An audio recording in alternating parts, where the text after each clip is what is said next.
టిడ్కో ఇళ్ల నిర్మాణంపై STV ground report. Welcome to the future of news. You're watching Journalist on STV Digital. రాష్ట్ర వ్యాప్తంగా టిడ్కో ఇళ్లకు పునర్దశ మొదలైంది. కూటమి ప్రభుత్వం టిడ్కో ఇళ్ల నిర్మాణం ఈ 3 ఏళ్లలో పూర్తి చేయగలదా? ఆగిపోయిన టిడ్కో ఇళ్ల పునర్నిర్మాణాలపై లబ్ధిదారులను మాటల్లో అడిగి తెలుసుకుందాం. చంద్రబాబు నాయుడు సార్ ఫ్లాట్లు ఇచ్చారు, మా అందరికి ఇచ్చారు, నాకు కూడా వచ్చింది.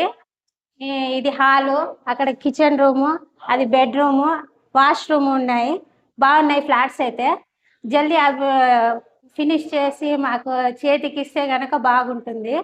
నాకు కూడా వచ్చింది కనుక నేను చాలా సంతోషిస్తున్నాను. రాయదుర్గంలో ఆగిపోయిన 1008 ఇళ్లకు శ్రీకారం చుట్టనున్నారు రాయదుర్గం శాసనసభ్యులు కాలువ శ్రీనివాసులు.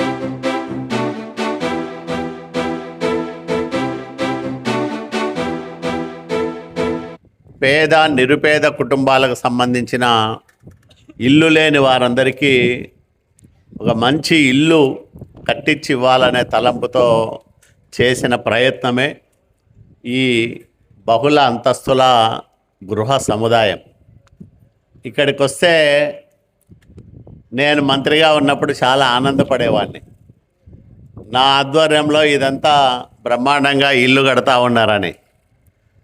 మన గవర్నమెంట్ పోయింది 19లో, ఎక్కడ వేసిన గొంగలి అక్కడే అన్నట్లుగా 5 ఏళ్ళు ఆగిపోయింది. మళ్ళా తిరిగి మనం వచ్చినా ప్రారంభం చేయడానికి 2 ఏళ్ళు పట్టింది. చంద్రబాబు నాయుడు గారు ఒక హామీ ఇచ్చారు. నిరుపేదల ఇళ్లకు అంటే 300 చదరపు అడుగుల విస్తీర్ణంలో నిర్మించే ఇళ్లకు పూర్తిగా ప్రభుత్వమే ఆ ఖర్చంతా భరిస్తుంది, ఉచితంగా ఇస్తామని ఒక మాట చెప్పారు. ఆ చెప్పిన మాట ప్రకారం ఈరోజు ఈ ఇళ్ళన్నీ కూడా మీకు ఉచితంగా ఇవ్వబోతూ ఉన్నాం. మీ దగ్గర ₹1 వసూలు చేసే పరిస్థితి ఉండదు. ఎవరికి ₹1 కట్టాల్సిన పని లేదు. ప్రభుత్వమే మీకు ఉచితంగా, పూర్తిగా ఉచితంగా ఇవ్వబోతోంది 1000 ఇళ్ళు. సంక్రాంతి సందర్భంగా హ్యాండ్ ఓవర్ చేయాలని లక్ష్యంగా పెట్టుకున్నాం. ఇందాక ప్రసన్న గారికి, అధికారులకు, కమిషనర్ గారికి అందరికీ చెప్పాం.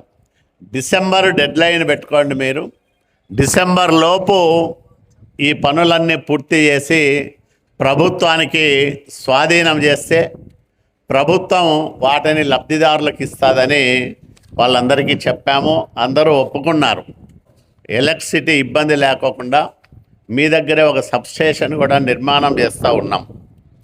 ఇక్కడ మీరన్నీ వాడుకొని వదిలేసే నీళ్ళన్నీ కూడా పక్కనే ఒక ఎస్టీపీ కడతా ఉన్నాం. దాంట్లోకి ఎస్టీపీ లేకపోతాయి.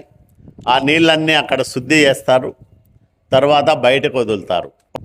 దాని పనులు కూడా 80% పూర్తయినాయి. ఇన్ని పనులు చేసి పెడతా ఉన్నాం. అంతేగా తల్లి, అవునా కాదా? ఏమన్నా ఆశిస్తామా మీ దగ్గర నుంచి? మీరు బాగుండాలా, మేము బాగుండాలని మీరు కోరుకోవాలని ఆశిస్తాం. రెండోది 5 ఏళ్ళకు ఒకసారి ఒక ఓటు వేయండి తల్లి అని అడుగుతాం. అంతే కదా, ఇంకేమన్నా అడుగుతామా? 100 కోట్ల ఆస్తి ఇప్పుడు మీకు కట్టిస్తూ ఉన్నాం.